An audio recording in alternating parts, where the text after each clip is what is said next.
Sobat Bongkar Abis, kita ketemu lagi. Tapi kali ini saya kedatangan tamu yang menurut saya ya orang yang cukup dibicarakan oleh banyak orang ya, dan punya title namanya Uncle Fufu Fafa. Selebritis. Tapi kita nggak mau bicara soal itu ya. Nah ini loh Mas, ya. Kan terlalu banyak. Saya juga ditemenin sama Mas Lukas ya. Gini loh Mas, Ya. Kan agak luar biasa nih ya. Saya memanggil Mas itu karena ada satu peristiwa yang sangat penting menyangkut kredibilitas akademis. Ya.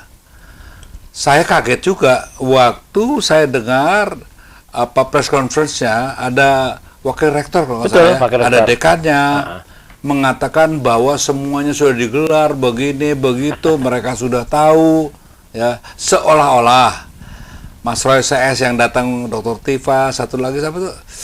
Dr. Rismond.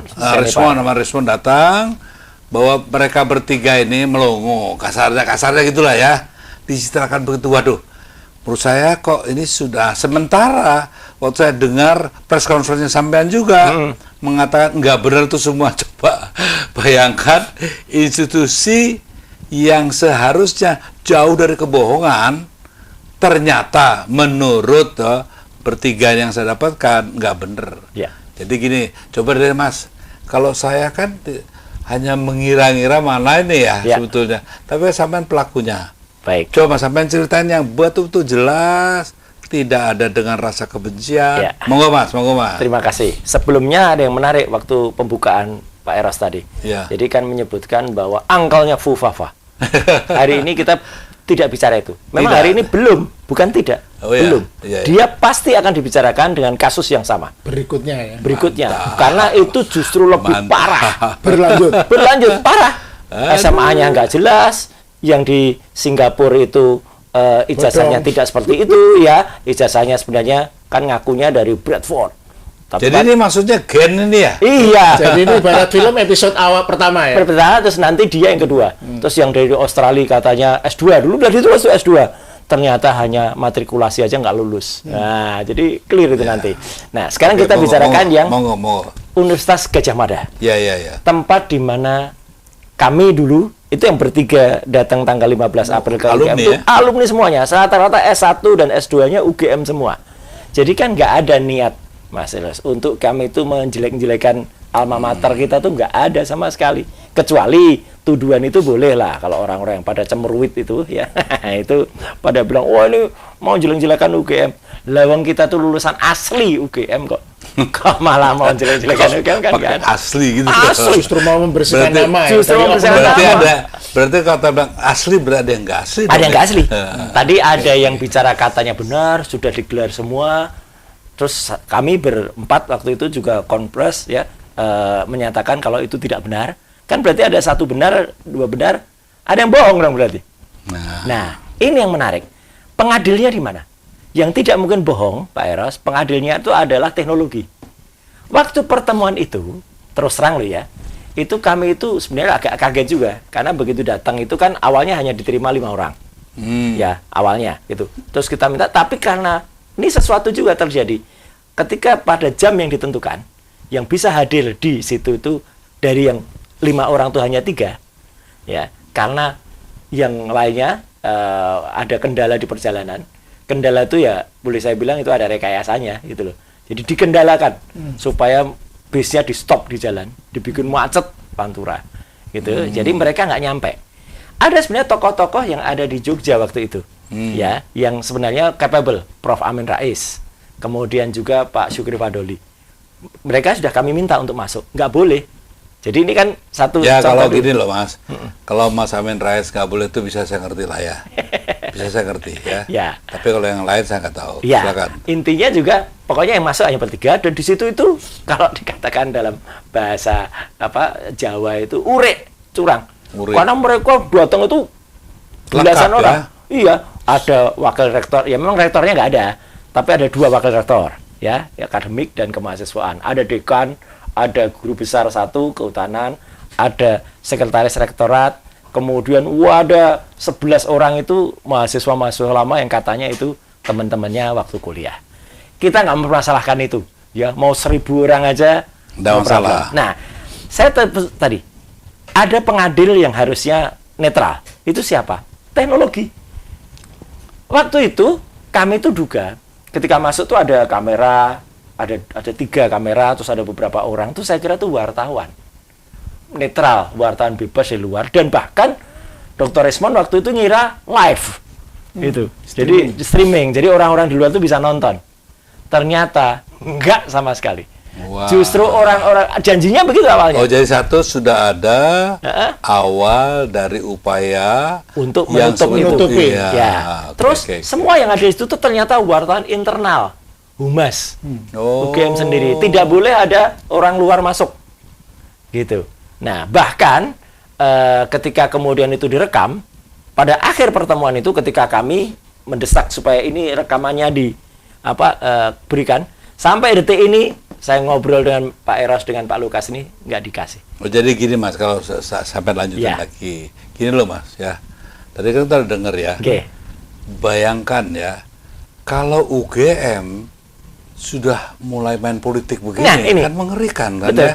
Jadi maksud saya gini loh, coba jangan lagi kita berasumsi, jangan dong ya. Enggak, ini fakta loh ini ya. fakta. Ya, Full fakta. Monggo, sampean gimana nih sebagai Orang media, ya. orang yang sering tanya terus Itu itu belum ya. kontennya loh Pak Lukas. Nanti saya Ya, teruskan kita apa-apa. ngomong yang Nanti ini dulu aja. ini dulu aja. Ini loh politik banget ini. Kalau saya melihat ini yang yang sedang diperjuangkan Bung Roy dan kawan-kawan ini adalah sedang bertempur satu perang besar.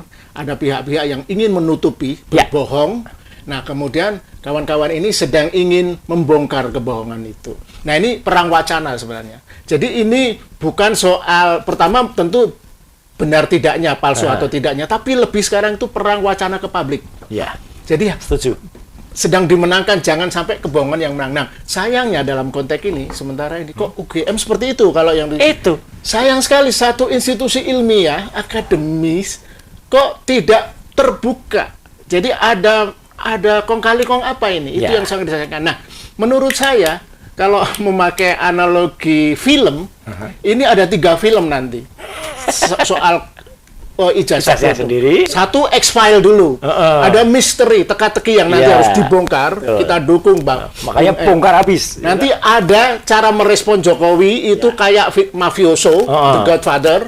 Nah, yang ketiga ada teknologi sains Ya, tadi. ya. Theory of everything. Heeh. Ada apa di balik ini? Persis, setuju. Jadi gini, saya teruskan. Iya, teruskan. Pak Eros dan Pak Lukas. Jadi artinya, ketika kemudian itu direkam, pertemuan itu kan harusnya cuma 1 jam, tapi berlanjut sampai sekitar 1 jam 20 menit, ya. Karena ada debat seru di dalamnya.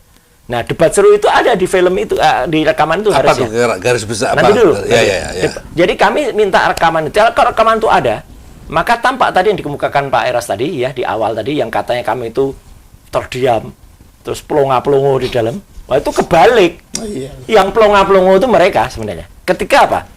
Habis itu kan kita minta film itu, tidak ada. Dan sempat hanya dikasih potongan-potongan. Yang ini Pak Lukas sangat tahu. Potongan itu sudah dipilih atau diedit yang sangat menyudutkan. Misalnya apa? Ketika mereka menunjukkan foto-foto yang konon itu foto-foto waktu wisuda. Sekarang sedang diperiksa oleh Dr. Resmond dan sebenarnya sudah pernah saya periksa juga. Foto-foto itu rekayasa, bohong. Kita meriksanya juga pakai teknologi yang sama ya, dengan teknologi ELA, error level analysis. Jadi UGM melakukan framing ya. Ya, framing seolah-olah ini bahaya, Bang. Ketika saya melihat foto-foto itu kan diperlihatkan. Itu pun hanya sebentar, hanya beberapa menit atau beberapa detik saya. Judulnya Roy Suryo sudah memeriksa foto-foto asli wisuda. Gila ya. Ini kan gila kan? Gila. Dan setelah itu, setelah hanya saya merasa itu, kan mereka bikin konferensi pers. Tadinya, ini benar-benar ini. Tadinya kami minta, ayo kita conference bersama. Bareng Enggak, gitu ya. bareng. Saya mau, alasannya kami mau ada ujian gini. Nggak berani UGM. Iya, alasannya ujian. Jadi ada ujian sehingga mereka harus buru-buru meninggalkan itu dan pertemuan dipercepat. Gitu. Nyataannya habis itu mereka konpres sendiri, mengundang wartawan. Iya, saya lihat. Nah, disitulah sebenarnya ketika mereka konpres itu ada banyak saya harus bilang kebohongan yang terjadi. Peristiwa penting yang tidak ada atau yang belum terungkap itu apa? Contohnya apa ya? Yang Contohnya, paling pasti. ketika selama hampir 1 jam kami berdebat untuk melihat yang dikatakan 34 bukti UGM katanya punya 34 bukti. Biar ada sambar geledek yang ada, ya. Tidak ada satupun bukti itu yang tergelar di atas meja. Tidak ada. Mereka beralasan ini masuk ranah pribadi. Terus mereka pakai alasan, kami menjaga dengan Undang-Undang Keterbukaan Informasi Publik nomor 14 tahun 2008. Dan ini termasuk yang dikecualikan. Terus, Mas, lucu, saya ketawa. Mereka bilang, karena UGM ini masuk ranking 2 universitas yang dengan predikat keterbukaan informasi publik. Terus mereka merekankan, saya PPK-nya gitu yang ada di kampus. Pak Eros, Pak Lukas, mereka lupa. Undang-Undang Informasi Publik itu dulu yang awal adalah Komisi 1. Saya 2 periode di Komisi 1. Termasuk narasumber pembuatan Undang-Undang Informasi Publik. Apa yang mereka bicarakan dikecualikan itu ada di pasal 17, huruf H. Termasuk nilai-nilai akademik, rekam medik seseorang. Oke, itu pulsa nggak apa, tapi kayak KRS, kartu rencana studi, absen, kemudian kalau misalnya itu ada daftar buku peminjaman, itu harusnya dipersiapkan. Terus mereka alasannya nyelelek kalau dalam bahasa Jawa. Katanya kesini mau silaturahmi, mau halal bihalal. Gitu. Saya boleh potong dulu nggak ya? Gini. Iya. Artinya apa yang saya tadi coba analisa dan coba berani simpulkan akhirnya nih. Sekarang berani simpulkan. Memang ada satu upaya yang sudah dibilang dan ini kan kebohongan yang terencana. Persis. Kebohongan yang terencana yang nanti akan saya kaitkan, tapi nanti Begini. Saya kenal dulu rektornya yang dulu nih. Karena saya sering ketemu dia. Sofyan Effendi? Bukan. Yang sekarang, rektor sekarang? Bukan, Pratekno. Oh, itu menarik. Enggak. Kok langsung meloncat ke situ? Bukan. Ada apa ini? Karena apa? Kan selama itu kan beliau ini yang di sana ya. Saya tuh mengenal dia, kalau dia dengar alhamdulillah ya. Supaya didengar lah ya. Tepatnya beliau itu jadi rektor 2012 sampai 2014. Dia tahu lah. Saya sering kok ketemu, bahkan bicara mau tanya soal politik, segala kan. Saya juga bantu dia waktu awal-awalnya gitu. Saya takutnya ada juga ya hal yang memang berkaitan dengan peristiwa ini lewat imposisi kekuasaan. Ya ini yang saya juga pikir nggak mungkin ya UGM serendah itu gitu ya. Sebagai institusi akademis yang katanya apalagi ranking nomor 2 dalam keterbukaan informasi publik. Nah, bayangkan kan tidak mau kalau tidak ada imposisi kekuasaan yang luar biasa. Makanya saya tidak mau mengait-ngaitkan, saya mencoba membayangkan setelah saya simpulkan bahwa ini kok ada rekayasa politik, kok ada cawe-cawe Pratikno enggak gitu. Ya itu yang penting nanti kita itu cuma nanti ya. Cuma saya bilang fakta-faktanya dulu ya. Dengan fakta ini saya berani simpulkan kalau gini ada rekayasa politik, tidak mungkin orang UGM main politik dong. Pasti ada orang yang tahu persis ya, katakan jeruk weteng isi perutnya dan itu hanya orang yang bisa orang yang tahu. Saya mengaitkan begitu loh Mas Lukas ya. Monggo. Saya dulu sebelum nanti berlanjut ke detail pertemuan, kenapa kok tiba-tiba orang, kok jauh banget Pak Eros mengaitkan dengan sosok tadi? Gitu. Mr. P. Tidak salah. Mr. P. Pratekno. Mr. P nanti porno asosiasinya. Yang bersangkutan, Pak Pratek itu kebetulan kan jadi rektor UGM pada tahun 2012-2014. Di tengah, kalau ingat ya, Kang Eros dan juga Pak Lukas, ketika ada kontestasi pemilu dan akhirnya melahirkan Presiden Joko Widodo, salah satu panelis pada saat debat presiden itu siapa? Ya Mas Pratekno juga. Ya kan? Terus setelah itu beliau diangkat menjadi Mensesnek dan meninggalkan UGM pada saat. Dan sekarang, kenapa kalau tadi Pak Eros mengatakan, tak punya tangan-tangan. Kan sudah jadi Sesnek, nggak punya tangan dong di dalam. Misalnya ada yang bilang gitu. Beliau itu ketua majelis amanah UGM sekarang. Jadi artinya rektor-rektor sesudahnya, Dwi Korina Ratnawati, sekarang ketua BMKG, Pak Profesor Panut, dan juga Profesor Ova Emilia, itu adalah junior-juniornya semua. Dan kenapa gini Mbak, jangan salah paham ya. Kenapa saya tidak mau ngait-ngait orang, tapi begini, Kenapa ini penting saya ucapkan? Karena mungkin nggak banyak orang yang berani gitu kan. Saya bukan so berani, tidak. Cuma saya ngeman UGM. Betul. Ya. Jadi gini loh Mas, masa sih UGM mau berpolitik? Nggak mungkin. Harusnya tidak. Nah, tapi kenapa kok melakukan hal ini? Pasti kan ada kepentingan politik. Nah, kepentingan politik itu figur yang mungkin sangat dekat dengan kekuasaan dari UGM siapa? Ya, nah, waktu gitu itu kan Menteri Sekretaris Kabinet itu yang maksud saya. Setelah saya dengar dari sampean ya, itu bangetan kebohongannya, ya kan? Ini apa sih? Yang lebih bangetan lagi ada. Jadi ketika mereka bertahan dengan Undang-Undang Keterbukaan Informasi Publik itu, tidak ada, sekali lagi ya, tidak ada satupun dari 34 itu yang digelar. Dan dengan berkalasan, loh katanya cuma mau silaturahmi. Loh, kami itu tidak hanya silaturahmi, kami itu silaturahmi, konfirmasi, dan verifikasi. Gitu loh. Akhirnya mereka ngaku, oh kalau ijazah kami memang tidak menyimpan. Ijazah disimpan oleh yang bersangkutan. Oke, masuk akal. Nggak usah. Gitu. Yang ingin kita lihat skripsi, karena skripsi itu adalah hak publik, ya Mas. Skripsi itu adalah buah pikiran mahasiswa yang kemudian menjadi sarjana, gitu, untuk kemudian diketahui oleh masyarakat dan harusnya ada di perpustakaan. Itu lucunya, Pak Lukas, Mas. Udah tahu kita datang mau lihat skripsi. Sebentar, kalau gitu diambilkan dulu di perpustakaan. Jadi ngambil dulu. Jadi perlu waktu. Padahal padahal dia udah bilang ini waktunya mepet ya, karena bentar lagi kami mau nguji. Sebenarnya agak lucu juga. Nguji apa seorang wakil rektor gitu. Kalau wakil rektor itu sudah dibebaskan dari tugas-tugas yang sangat gitu. Saya boleh nambahin dikit ya. Yang tadi ya, ini saya agak prihatin dengan UGM ya. Kalau UGM berasumsi menggunakan undang-undang keterbukaan informasi itu, itu tidak berlaku untuk pejabat negara. Dalam misalnya kayak kekayaan, kita sebagai warga biasa tidak akan dituntut untuk membuka kekayaan kita. Tapi kalau sekali menjadi pejabat negara, kayak Jokowi, harus dibuka. Iya dong, termasuk ketika ijazahnya dipersoalkan. Kalau ijazahnya jelas, kalau Jokowi dengan lega menunjukkan silakan diperiksa di forensik. Karena saya semakin yakin, tadinya saya termasuk yang tidak terlalu terakit dengan kayak gini kok dipersoalkan, tapi lama-lama setelah mendengar ini dan bagaimana UGM sebagai lembaga ilmiah kok perilakunya seperti itu, saya semakin yakin memang ada kepalsuan, kebohongan. Persis. Sedikit lagi begini. Nah, tapi untungnya ya, supaya kita tidak seolah-olah memojokkan UGM, kan ada juga beberapa teman UGM dan rektor UGM mantan, Sofyan Effendi, yang menurut saya ucapannya itu sangat penting. Keras dan sangat penting. Keras. Jadi memang ada keanehan, kejanggalan, dan UGM ya menurut saya kalau dia ngomong gitu, harus jelas publik, dong.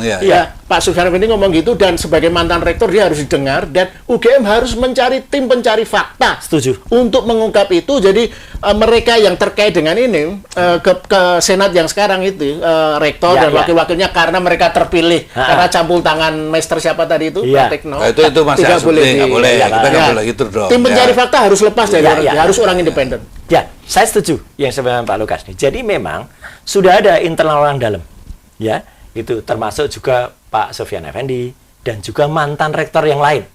Saya ketemu di acara, kalau ini ketemu sendiri, meskipun namanya beliau keberatan untuk disebut. Ketemu di Sawalan Kagama. Memeluk saya, Pak Eros. Mas Roy, teruskan. Kami ini sebenarnya profesor-profesor guru besar ini malu dengan. Saya tahu itu. Malu. Nah, itu nggak mau disebut Oke. Jadi gini ceritanya, saya teruskannya tadi. Jadi 1 jam lebih kami itu berdebat hanya untuk melihat skripsi. Dan setelah skripsi itu datang, ya, ini yang harus saya bilang, Pak Eros. Mau 1000 lawyer, mau ada kader partai salah input yang mengunggah, bahkan sampai yang memastikan itu adalah masa ada preman memastikan asli atau enggak. Terakhir yang lucu-lucuan kan ada juru masak memastikan ijazahnya asli gitu ya. Mereka saya pastikan belum pernah lihat skripsinya. Dan kami bertiga yang masuk itu tidak hanya lihat, kami sudah lihat yang disebut-sebut skripsi Joko Widodo itu, ya. Dan bahkan saya sengaja membawa kamera resolusi tinggi. Kamera yang saya bawa itu bukan kamera sederhana, bukan kamera sederhana, kelihatannya pocket. Tapi itu kamera yang bisa ngambil gambar tidak hanya dalam format JPEG atau Joint Photographic Exhibit, tapi dalam format RAW. Jadi detail banget. Jadi itu kamera untuk forensik sebenarnya gitu. Untuk kemudian saya periksa di komputer. Nah, disitulah kelihatan. materi kertas. Jadi nanti kalau mau diuji karbon, ini memperkuat. Yang satu kertasnya, yang belakang-belakang itu kuning, sudah menguning dan buluk, yang itu ketikan manual, itu entah skripsinya siapa, ya. Yang depan, yang ada nama Joko Widodo, yang ada nama tanda tangan, yang disebut tanda tangan dosen pembimbing dan lain sebagainya, itu masih kelihatan agak baru kertasnya, gitu. Itu kelihatan dari kamera itu aja, karena kamera itu bisa detail banget, dia mengeksplor tekstur aja kelihatan. Nah, dari situ, benar-benar apa yang sekarang sudah termuat itu terkonfirmasi. Satu, tanda tangan Profesor Ahmad Soemitro yang ada yang pakai OE, itu kalau boleh saya katakan palsu. Ya gitu. Meskipun saya bukan seorang grafolog, Pak Eros. Kenapa? Karena pernah dikonfirmasi oleh putrinya sendiri, Prof. Ahmad Soemitro yang sekarang ada di Australia. Begitu kita sendingkan itu ke dia bilang, itu bukan bapak saya, tanda tangan kayak gitu. Nanti kalau di pengadilan dia harus jadi saksi. Iya, pakai Zoom nggak apa-apa lah kalau di Australia. Dan dia bilang, selain tanda tangannya, nama bapakku tuh Ahmad Soemitro, pakai U. Bukan Soe. Di situ OE. Misalnya, Pak Eros, saya nulis nama Pak Eros tuh kurang R-nya 1, misalnya. Mau tanda tangan nggak? Kan pasti, iki dudu aku, gitu kan. Atau Eros Jarot, nggak pakai DC.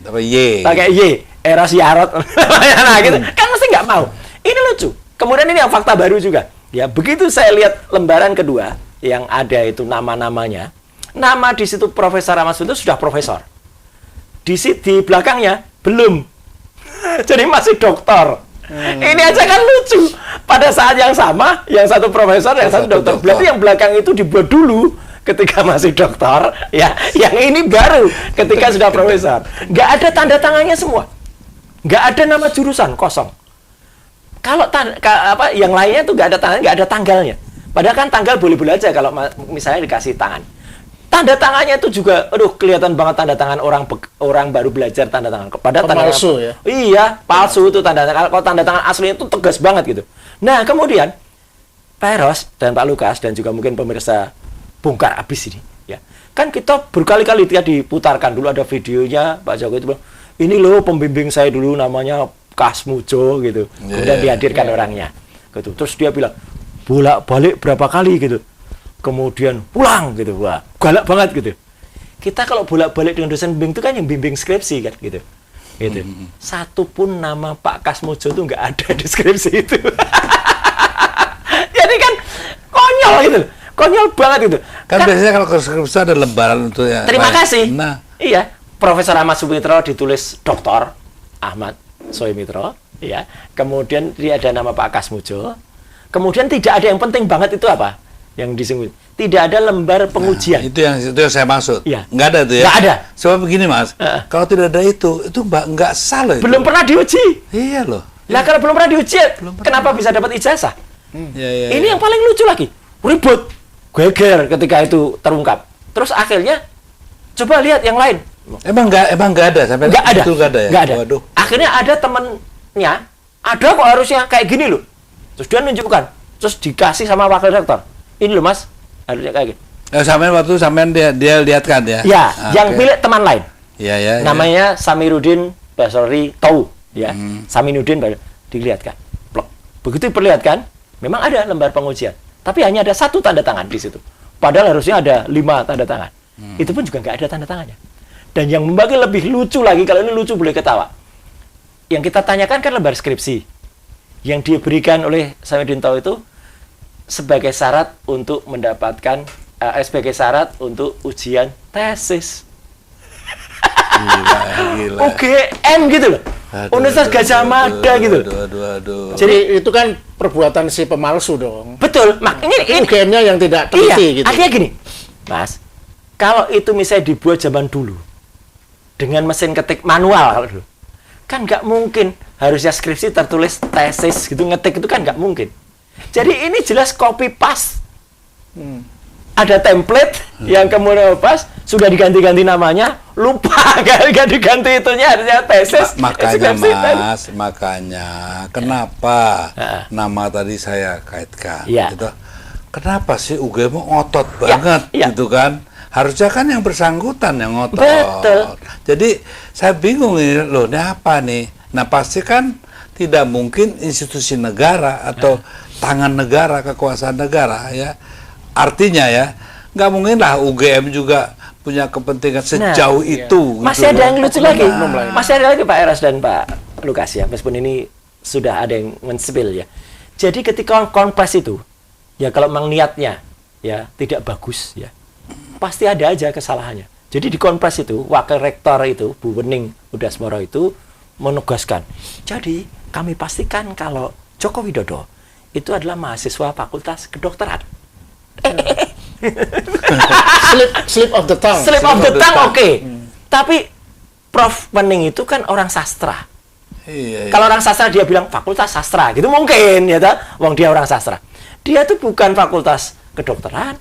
Jokowi fakultas katanya kehutanan, kok bisa muncul tuh kedokteran? Itu kan kayak. Tapi mungkin Mas, mungkin ini juga mungkin Bu Rektor juga nggak ikhlas ya hatinya. Iya. Mungkin dia juga mau bocorin juga sebetulnya bantu Mas Roy sebetulnya. Kalau menggunakan teori psikoanalisis Sigmund Freud, itu slip of the tongue itu kesengajaan bawah sadar, Mas. Lah, iya. Jadi sebenarnya dia tahu bahwa sadarnya ngomong gitu salah itu dia sengaja. Ya itu. Supaya apa? Iya, ya karena kalau orang mau nipu gitu kan dia kan ngarang-ngarang cerita. Ya, Nah, itu. bawah sadarnya nggak bisa nipu. Makanya kemudian slip of the tongue itu. Iya. Dan lucu itu akhirnya kan itu langsung saya download dulu. Ya gitu, rekaman itu supaya nggak diganti. Ya, sekarang udah dipotong-potong itu, jadi udah nggak keluar lagi tuh kata-kata itu. Ya. Iya, Mas, kalau teknis yang begini kan Bung Roy sudah ngomong di banyak tempat. Ya. Ya, coba kita bahas sedikit ini, Mas. Yang non teknisnya. Kenapa ini semakin terbukti ya komplotan pemalsu, komplotan pemborong ini? Karena gini, Mas, kalau mereka memang bersih, kan tidak ngajak preman, tidak ngajak relawan, kemudian ngundang pengacara untuk mengintimidasi. Ya. Si Hercules sudah mengintimidasi, akan menyikat siapapun yang mempersoalkan. Si relawan kemarin ya 2 hari lalu sudah mengintimidasi saya, sudah melaporkan ke Barreskrim. Untung ditolak, nanti harus ke Polda. Ada juga ketika kejadian di Solo, relawan yang sekarang selaku komisaris BUMN itu kan narik ikat kepala Sylvester Stallone itu. Stallone itu. Itu narik. Itu kalau orangnya nggak sabar, pasti perkelahian itu. Jadi poin saya perilaku yang tidak wajar itu menunjukkan pihak yang salah tidak tahu atau memang berbohong. Ya makanya gini, kenapa saya mencoba nama tadi saya sebutkan tidak proses, mungkin saja terjadi ya toh. Saya ngomong begini kan bukan langsung menuduh rendah, tapi bisa saja dia nggak tahu, bisa saja. Tapi untuk itu kan perlu juga, saya pengennya juga Mas Pratik ngomong dong ya, supaya saya nggak salah sangka gitu loh. Ya kalau mau ya saya siapkan ya, kita yang duduk di sini ya, duduk di situ, ayo kita bicarakan secara terbuka loh, karena ini kan penting ya. Tapi benar, Pak Eros dan juga Pak Lukas ya. UGM yang kita sebut-sebut ini, ya mereka hanya mau jago kandang, ngomong sendiri. Ini bisa saya buktikan. Berkali-kali acara, dan itu disebutkan oleh Aiman, ya disebutkan oleh Pak Karni Ilyas, ya gitu. Mereka tuh mengundang UGM. Tapi nggak datang dan nggak konfirmasi. Gitu. Kalau nggak datang Zoom, nggak mau juga, nggak confirm. Jadi kan artinya kan, kalau mau datang, kemudian menjelaskan, itu kan enak kan gitu. Jadi nggak pernah maunya adalah sepihak tadi, dan penjelasan sepihak sekali lagi yang mereka kompreskan itu yang mengatakan kalau kami sudah buka semua, kami ada data, foto-foto sudah diperiksa. Mereka bilang gitu, foto-foto sudah diperiksa sama Pak Roy. Saya tidak memeriksa fotonya karena hanya melihat sebentar, terus habis itu kan sempat malah foto itu sekarang kan dianalisis sama Dr. Resmond palsu juga. Jadi perilaku pimpinan UGM itu kelihatan perilaku orang bersalah ya. Tidak legowo untuk benar-benar. Ya itu analisa, itu kesimpulan. Kalau misalnya institusi seperti UGM lagi jadi sorotan panas, kok mereka ngacir lari-lari? Itu gini, oke lah kalau sampai UGM sudah lah ya. Nah, menurut saya nih di menit terakhir nih gini Mas. Waduh. Ini nanti jalannya pengadilan bisa kacau ini. Nah, kalau juga ada rekayasa seperti ini, ya. Karena apa? Jadi saya cuma ingin sampaikan kepada pemirsa, ya, jangan juga terlalu berharap, ya, bahwa yang melaporkan itu semua itu ya akan diproses. kemenangan itu di tangan mereka. Belum tentu. Ya kan? Ada dua sebenarnya sekarang proses yang berjalan, Pak Eros, Pak Lukas. Ya. Satu sebenarnya sejak tahun lalu, Ya. tim ini sebenarnya sudah melaporkan ke Bareskrim. Ya, sudah masuk dan bahkan bukti yang sudah dimasukkan tambahannya sampai 15 bukti, termasuk bukti-bukti skripsi tadi. Ya. Ijazah memang bisa belum jadi bukti karena sampai detik ini tidak ada fisik ijazah yang pernah dilihat. Kalau itu ada yang disebar oleh kader partai itu, ya sekarang kita tunggu itu hoax atau beneran, gitu. Karena wartawan pun ini kan sebenarnya penghinaan terhadap teman-teman wartawan loh. Wartawan sengaja diundang, mau diadu domba nih sebenarnya. 11 orang suruh lihat, tapi nggak boleh motret, nggak boleh ngerekam, gitu. Suruh bersaksi. Ya kan konyol kan, gitu. Itu. Terus apa kejadiannya? Ketika ini laporan tadi saya nyambung Pak Eros tadi ya, ini sudah dilaporkan. Sampai sekarang belum ada proses sama sekali. Kalau barusan yang tadi Pak Lukas sebut, ada relawan apa dari Nusantara yang kemudian melaporkan ya ke Polres Jakarta Pusat, itu sudah timbul LP-nya, laporannya. Itu kan berarti sudah diterima. Menggunakan pasal 160 penghasutan. Itu kan juga lucu lagi. Ini pengecut kalau menurut Pak Kosinudin. Karena apa? Kalau hasut itu nggak perlu ngasut karena apanya.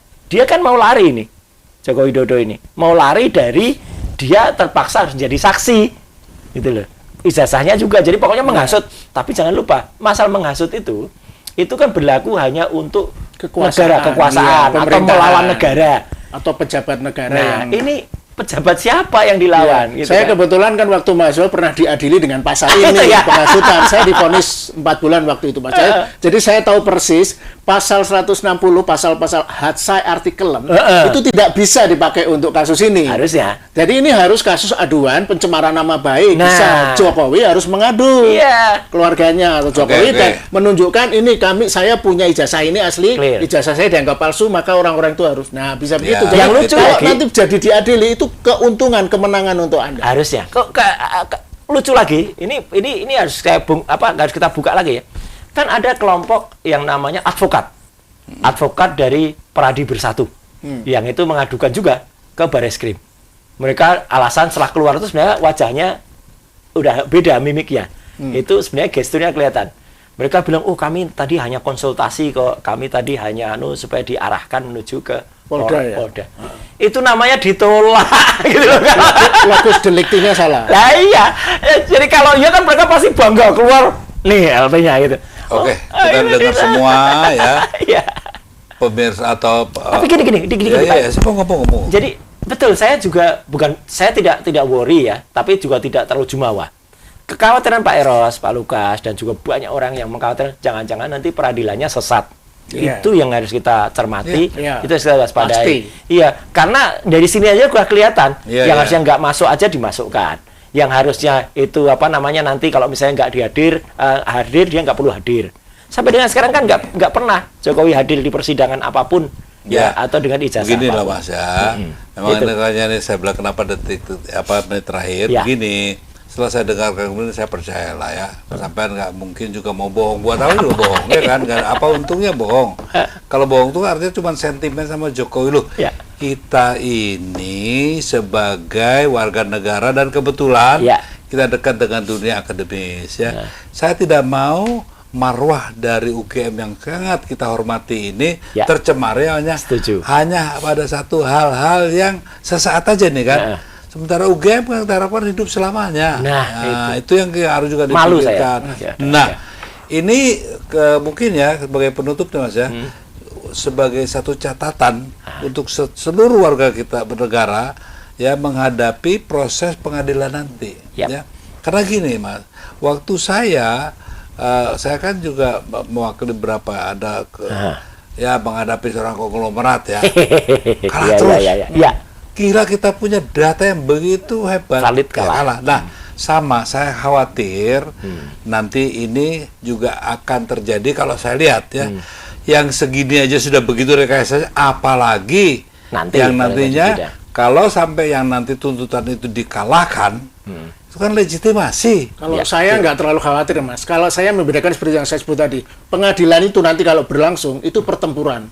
Tapi yang sedang dilakukan Bung Resmond, Roy dan kawan-kawan ini adalah berperang melawan kebohongan. Dan gini, kebohongan tidak kejahatan itu tidak ada yang sempurna. Ya. Nah, nanti justru di pengadilan itu Keluar akan semua. menang saya rasa dan karena gini Mas, filosofisnya kejujuran itu sederhana, tapi kebohongan itu rumit. Ya. Nah, jadi Oke lah Mas Lukas, sekali lagi ya. Ya. Dan Mas, saya cuma tandaskan. Boleh yang Anda ceritakan cerita di buku. Ya. Gitu. Tapi Harapan. realita yang hari ini, begitu pengadilan itu mengikat loh ya. Di seluruh wilayah NKRI. Ya. Hukum positif berlaku, ya kan? Nah, inilah yang sebetulnya saya titipkan. Betul. Mau digedok 7 kali, 100 kali, tetap aja itulah gedok kebohongan. Ya. Jadi kita tahu bahwa ya kita tidak boleh mendahului ya, seolah-olah kita sudah langsung mengatakan bahwa para hakimnya akan nanti begitu. Masalahnya kenapa saya titipkan begini? Ketua pengadilan ya di Jakarta Selatan. Jakarta Selatan ya. Pusat. Sudah begitu. Sudah memperagakan satu perilaku yang sangat mengkhawatirkan. Nah, kita berdoa mudah-mudahan para hakim nanti yang pasti akan dicatat sejarah kan itu. Mudah-mudahan tidak mau dan tidak sekualitas ketua PN. Ya, ini banyak hakim ketahuan di suap. Lah itu korupsi. Jadi maksudnya jadi gini, selamat aja ya Mas. Siap. Nggak usah khawatir. Dan terima kasih. kalau kami menganggap kemenangan itu sudah di tangan, Iya, ya, menang pasti. Rakyat mendukung. Ya, kalau yang lain-lain itu adalah proses itu kita tahu.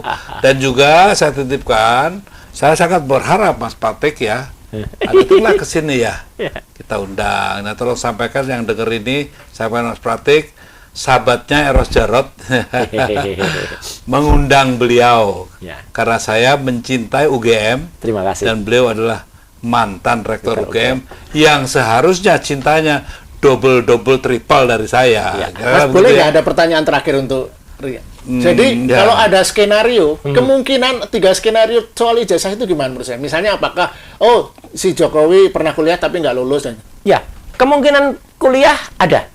Karena ya teman-temannya pernah ngingat dan juga ada foto-foto ketika dia masuk ke pencinta alam Silvagama namanya. Dan foto-foto itu tidak berkacamata. Wajahnya wajah yang bibir tipis, wajahnya Jokowi sekarang. Beda dengan wajah bibir tebal berkacamata yang ada di Jadi dia kuliah tapi nggak selesai. Kemungkinan kuliah selesai. Yang kedua apa? Kemungkinan kedua sama sekali nggak kuliah. Kalau itu sih kayaknya nggak. Ya gitu. Karena kalau sama sekali kuliah terlalu berani. Ya gitu. Apalagi teman-temannya kan ya kita harus menghargai lah, nggak mungkin. Kemudian ketiga, bisa juga dia kuliah, skripsinya dengan segala abal-abalnya itu waktu itu mungkin lolos, selesai, ya. Dan pernah ada ijazahnya, seperti yang dikemukakan oleh salah satu guru besar UGM juga, Prof. Markus, ya, gitu. Tapi kemudian ketika mau pencalonan, ijazahnya hilang. Ini pidananya, buat lagi ijazah. Jadi karena kalaupun memang ijazah asli yang sekarang dipublikasikan itu bisa kita pastikan yang dipublikasikan itu bukan ijazah. Jadi kejahatan mulai dari situ. Kejahatannya kalau pernah kuliah atau pernah. Jadi sebagai kesimpulan bahwa tidak ada kita memojokkan siapapun ya, tapi yang paling penting rakyat ataupun publik itu mengetahui langsung secara benar. Dan kita juga menawarkan Mas Pratekno loh ya. Nah kalau dia nggak mau nih, lalu ada film kan, ada apa dengan Cita? Kalau dia nggak mau, saya juga bertanya, ada apa dengan Pratekno? Nah, gitu dah. Begitulah, mudah-mudahan pembicaraan ini bisa mendapat gambaran yang lebih konkret ya tentang situasi yang sesungguhnya. Terima kasih Mas Roy. Terima kasih. Selamat terus berjuang. Makasih, Bos. Teka-teki ini akan terungkap. Harus. Cepat atau lambat. Amin. Oke, merdeka.